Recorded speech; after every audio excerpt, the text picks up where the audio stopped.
I just bought popcorn at the football game, my sister's son said. By morning, my card was drained. $27,900 gone. Popcorn, Mint Apple X3, one giant TV, VIP suite seats. My sister laughed. Relax. Those were Christmas gifts. I told him it's Santa's card. I smiled and said, Merry Christmas. But that night, I froze every card tied to their accounts. At 7:00 a.m., she opened her app and screamed. 5 minutes later, I got a call from, my name is Jerry. I'm 34, a defense attorney who spends most days telling other people's stories with a straight face and a steady voice. Oldest son, the safe pair of hands, the one who remembers birthdays, reads the fine print, and shows up 10 minutes early with extra batteries. I'm not dramatic. I don't do scenes. I bill hours and carry snacks. I grew up in a split-level house where attention was a currency, and my little sister Megan printed it. Mom called her sunshine. Dad called her kiddo. I was buddy, useful, quiet, a walking errand.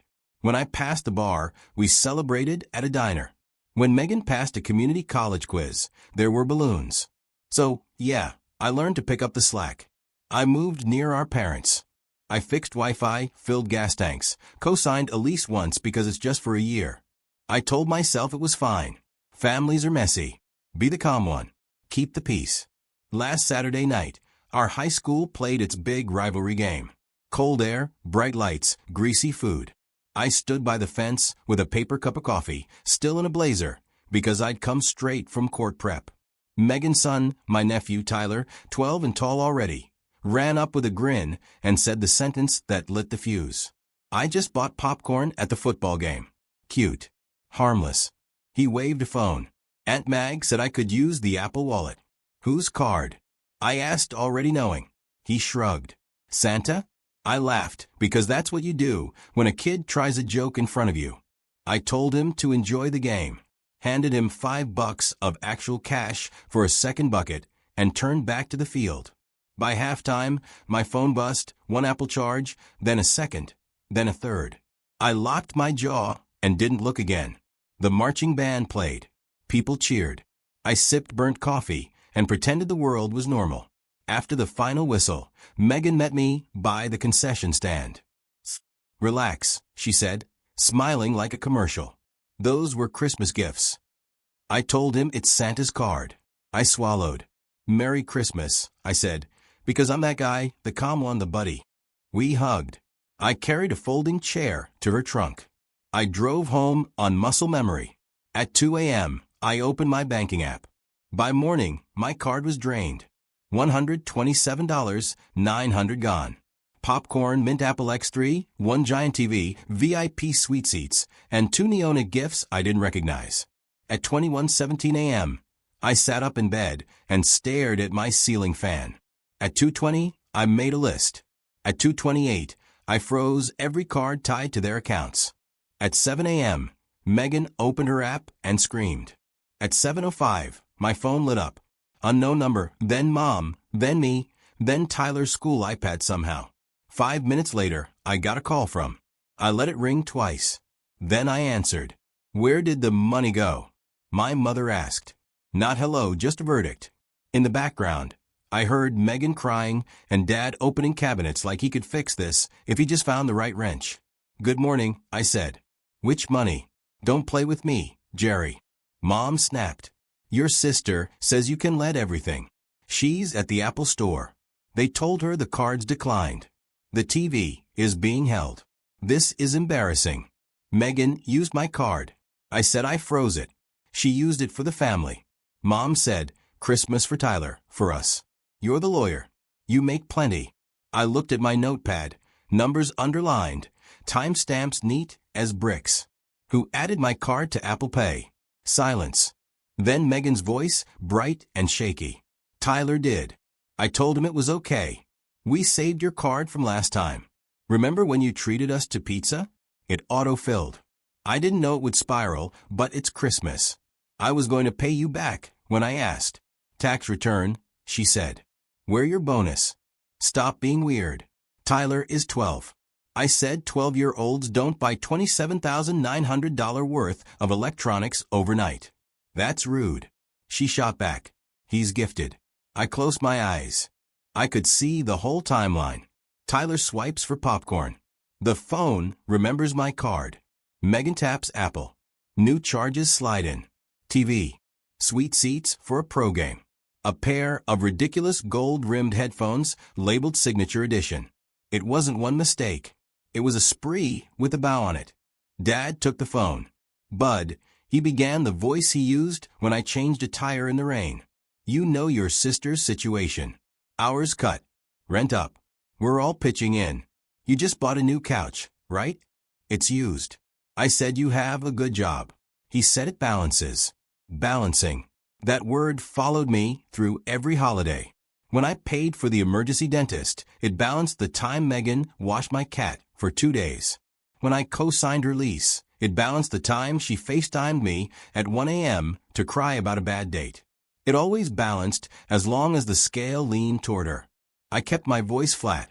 I froze the cards because I'm disputing the charges and because your accounts were linked to my card without permission. It wasn't without permission. Mom said, "Your family."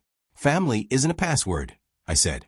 Tyler was crying now in that loud gulping way kids cry when they think it gets results. Megan whispered to him, "Hot mic, baby, it's okay. Uncle Jerry's just grumpy. He'll unfreeze it after he eats."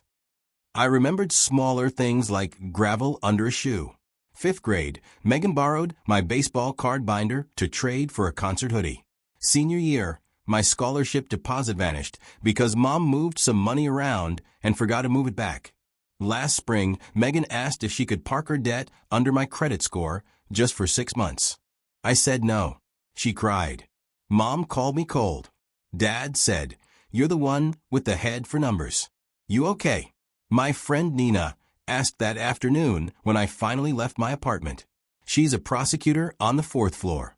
We share a hallway, coffee, the mutual eye roll of people who read terrible facts for a living. Family thing, I said. I can tell, she said. You're using your hearing face. I told her the popcorn version. She listened without interrupting. The rarest skill in our building. You know what you're doing, right? She said when I finished.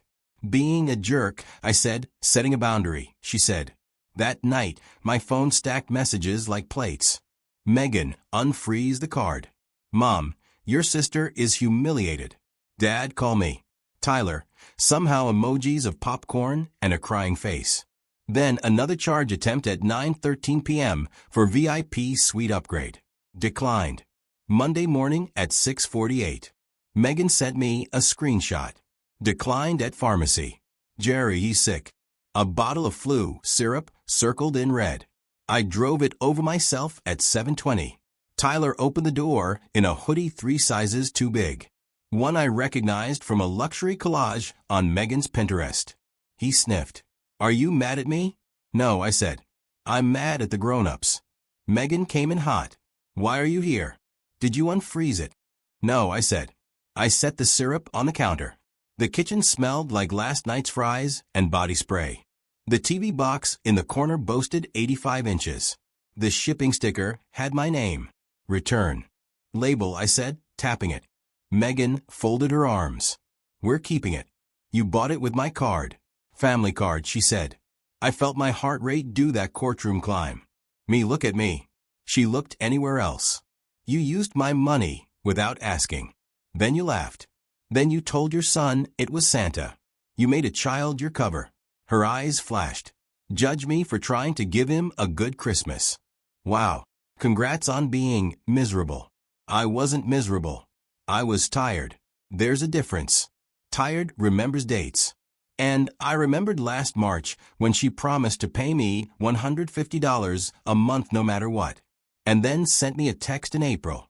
Oops. Can I skip this month? Tyler needs cleats. Then, May, he needs a hoodie. June, he needs AirPods. August, he needs a school iPad. Need was elastic. It snapped around anything shiny. At 9:02 a.m., I called my bank. I used lawyer voice. I filed a fraud report on charges after 8 p.m. Saturday. I listed the merchant IDs. I documented the Apple Pay device name, Meg's iPhone, that had made the purchases. I sent them the text thread. I asked them to lock every card that had ever touched that device. At lunch, Dad parked outside my office with a paper bag of sandwiches and a face like he was delivering a baby bird. "Don't go nuclear," he said. "I'm not." I said, "You froze their grocery card," he said. "The grocery card was my card," I said. He sighed. "She made a mistake. You're going to burn down Christmas over a mistake. Over a mistake. Over popcorn. Over $27,900 with a winky-faced device name."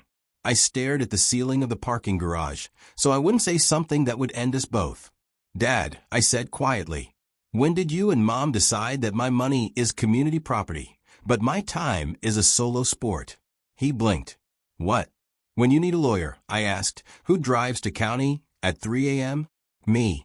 When your washing machine floods? Me. When you need someone to read Mom's insurance refusal? Me. But when I say, 'Please don't add my card to your wallet,' I'm cold. It's family." He said again, as if repetition could make it law. "It's unauthorized use." I said just once without heat. The breaking point was supposed to be quiet. My plan? Keep the dispute moving. Return the TV. Write a polite, hard email. Instead, Thursday torched itself. It was Dad's birthday. We met at a chain Italian place at 6. Mom wore pearls. Tyler slumped in a booth, flipping a menu like it had offended him. Megan was sugary nice, which is our family's weather alert. The server took drink orders. Megan kept her smile on me like a stage light. "So," she said brightly, "you got the bank to unfreeze it?" "No," I said. Her smile didn't move. "We can talk after cake." We ate. We did the thing where everyone pretends the breadsticks are a miracle to avoid the topic strangling the table. Midway through Dad's second glass of red, Megan set her fork down. "This is insane," she said. "You're humiliating me, Mag." Mom warned, but she was already rolling. "You're a lawyer," she said to me. "It's not even real money. It's points. You love points. Points are not money." I said, "Money is money. You spent mine. That's family money." She said louder. People started to glance. Tyler grinned. He likes episodes. I put my napkin down and looked at Dad. "We can step outside." "No," Megan said. "We can do it here." "You're crazy. Everyone says so. You're obsessed with control. You need therapy." "Probably." I said, "but this isn't therapy. It's math." She laughed. A small mean sound. "You're trying to punish me," she said. "Because Mom and Dad loved me more." I took a breath, felt my pulse settle, and heard my own voice go calm. Closing argument calm. "This isn't about revenge," I said steady. "This is about closure." She blinked. The table went very still. I slid a plain envelope across to her. Inside, a one-page letter I drafted that afternoon. Not a lawsuit, not a threat, just a ledger and a line. Effective today, it read, "I will not share bank access, cards, or credit with you or anyone else. I will not co-sign, gift large purchases, or be responsible for any debt you create. I will help in emergencies that involve safety or health. Once if asked in advance, and if I decide yes, that decision will not be debated. If you attempt to use my information without permission again, I will file a police report. I love you. These are my boundaries." Megan read it, lip curled. "You're actually insane," Tyler said. "Can I get the chocolate lava cake?" Mom hissed. "Not now." Megan snapped the letter back at me. It fluttered across the table. A paper fish. "So, you're cutting us off," she said. "Over popcorn." I looked at Tyler. "Buddy, order the cake." He did. Mom leaned in. "You're going to break this family. We're already broken." I said. "We broke when stealing got renamed Christmas. We broke when help became tribute." Dad slammed his palms softly on the table. Not enough to scare the next booth. Just enough to warn the herd. "Enough. Jerry, you unfreeze the card tonight. Me, you apologize for the TV. Everyone stops yelling." "No," I said. The word had weight. It landed and didn't bounce. Megan laughed again. But her face had that wild shine I recognize from defendants right before they say the thing that loses them the jury. "Okay," she said. "Then we'll fix it our way." What does that mean? I asked. She held up her phone. Crowdfunding, she said. Family deserves better. People help. They'll see what you are. She wasn't bluffing. At 9:14 p.m., a post went up. A photo of Tyler under a too big blanket. The TV box in the background. A caption about stingy relatives and power trips, and a boy who just wanted Christmas. The link asked for $2,000. By midnight, it asked for $10,000. By morning, it said, goal met. Thank you, angels. I didn't sleep. I wrote instead, not online, not to the crowd, to 3 people. At 2:03 a.m., I emailed Mom and Dad and Megan. I am done being the family wallet. We can talk next week. Not about money, about rules. At 7 a.m., Mom called, shrill with victory and smoke. They raised it, she said. See, community, you look cruel now. I'm not a pole, I said. I'm a person. Come fix this, she said. No. I said again, practicing, noticing how the word got easier each time, like a muscle finally being used for what it was meant to do. If you've never set a real boundary with your family, here's the thing no one tells you. It's loud at first, then it's quiet in a way that feels like altitude. The loud part lasted 3 days. Day 1 was calls. 43 missed between 8 a.m. and noon. Megan left 6 voicemails in a row. The first was sobbing. The second was screaming. The third was logistical. How do I install the TV without the installer? The fourth was back to sobbing. The fifth was an offer. What if I pay you $50 a month starting in March? The sixth was a threat. I'll tell everyone you hit me. Then a quick ad. Emotionally, like she remembered the room was bugged. Mom's texts came in bursts. Family is sacred. Your grandmother would be ashamed. You loved that toy kitchen as a kid. Where you think it came from? I turned my phone over and worked a case with white noise focus. Every time I looked up, the red badges multiplied. Day 2 was quiet war. An aunt posted a Facebook essay about cold hearts. A cousin DM'd me to say, proud of you, man, but I can't like that publicly. Someone sent me a screen grab of Megan's crowdfund updated again. New goal, help with rent. With a photo of Tyler looking solemn next to a stack of wrapped boxes that looked suspiciously like the same boxes from last year with new bows. Na knocked on my office door and put a coffee down. Still using your hearing face, she said. I filed the return. I said, for the TV? For everything, I said. Banks cooperating. Apple flagged the device. You know that means a fight, she said. I know, I said. I'm a lawyer. Day 3 was the visit. Dad buzzed my apartment at 6:40 p.m. while I was folding laundry and watching a video about repairing dishwasher seals like a man 60 years older than I am. Can I come up? He asked through the speaker. Yeah, I said. I didn't want him to bring the war to my hall. He looked smaller in person. Or maybe I was standing straighter. He sat at my table, hands folded like he was at confession. He did not yell. He did not threaten. He just looked tired. Bud, he said, I didn't raise you to be hard. You raised me to carry. I said. He rubbed his forehead. Your sister, he trailed off. I know, I said. I know exactly who she is. I also finally know who I am around her. You're her brother, he said. I'm also a person, I said, with a life that doesn't run on emergency mode. He nodded slowly. She says you embarrassed her. She says you humiliated your mother.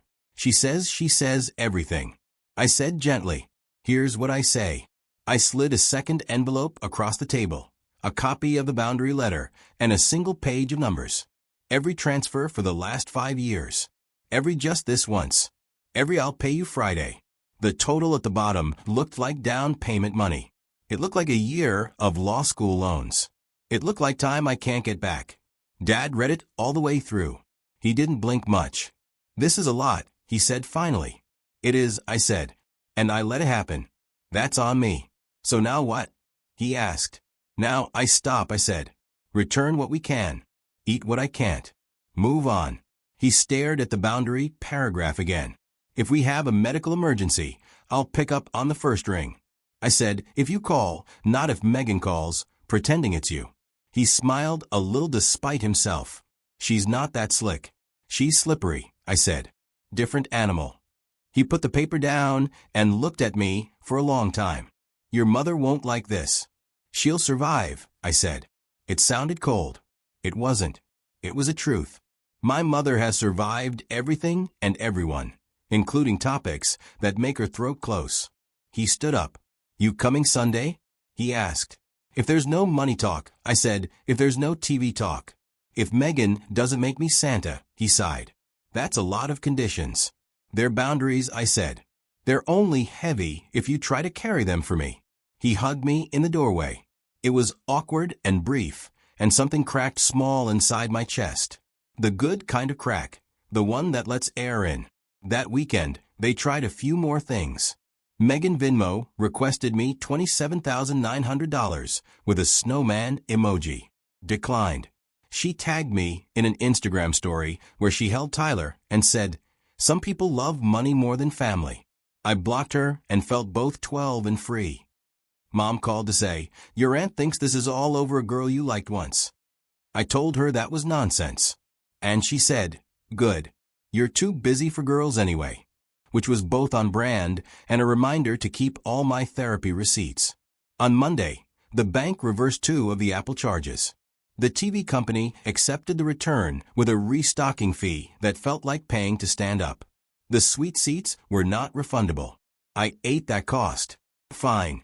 I imagined the view. I pictured an empty leather chair with my name on the ticket, and I decided to like the image. A little monument to the price of learning. Work got louder in the best way.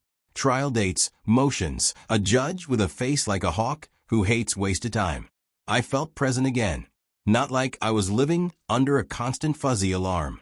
At night, when the apartment hummed its small comforting noises, I counted calls. Day 4, 12 missed. Day 5, 6. Day 6, 2. Day 7, none. The silence felt heavy at first, then bright, like standing on a Regeline at dawn, like tasting my own coffee for the first time in months. On Friday, an envelope slid under my office door. No return address, just my name. Inside a crude drawing in marker Tyler's and a note in Megan's printing that was not sorry, but not war either. He misses you. It read, "We both do. Can we talk if you're not going to be weird?" I stared at the note for a long time. Weird means firm in our family. Weird means won't play the old game. I put the drawing on my fridge. I put the note in a drawer. I didn't get a Hallmark ending. No group hug. No montage of repaired ornaments. The crowd fund stayed up for a week, then disappeared. The TV box left Megan's place. Tyler got the flu, and then got better.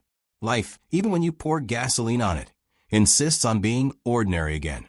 Here's what changed. I stopped explaining. I used to argue my case like a junior associate desperate to please a partner who'd already decided the outcome. Not anymore. When Mom opened with, "We need to talk about," I said, "Not today." When Megan texted, "Quick, what's your Netflix login?" I wrote back, "No." When Dad said, "Your sister has a situation," I said, "I hope she figures it out." I stopped rehearsing. I don't practice whole speeches in the shower about what I could say to make them understand. Understanding is not a gate I have to run through anymore. I started counting different numbers. Not the dollar amounts I spent cleaning up after Megan. Not the hours on hold with merchants. I count mornings where my first thought is mine. I count dinners I cook for myself without the phone on the table, face up, ready. I count messages from people who know how to ask. Last Sunday, I went to dinner. Everyone was there. Megan wore a sweater normal people buy. Tyler dragged me to the table to show me a trading card he was proud of. Mom kissed my cheek like nothing had happened. And then, miracle of miracles, talked about a book club. Dad carved chicken, asked me about a case, told a joke that actually landed. Halfway through, Megan cleared her throat. I felt my shoulders prepare for impact. "I got a part-time at the school," she said. "Office. It's boring. It's steady." "That's great," I said, and meant it. She waited, wanting more. I gave her exactly what I had.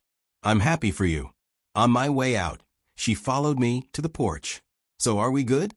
she asked. "We're family," I said. She frowned. "That's not an answer."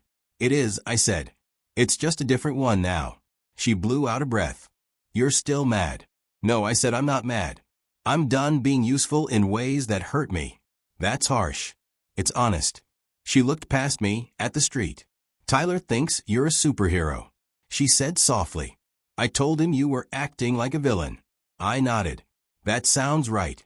I said boundaries look like villains to people who loved your lack of them. She didn't argue. She didn't apologize. We stood in the quiet until Tyler pressed his face to the glass and made a fish mouth, and we both laughed because life insists.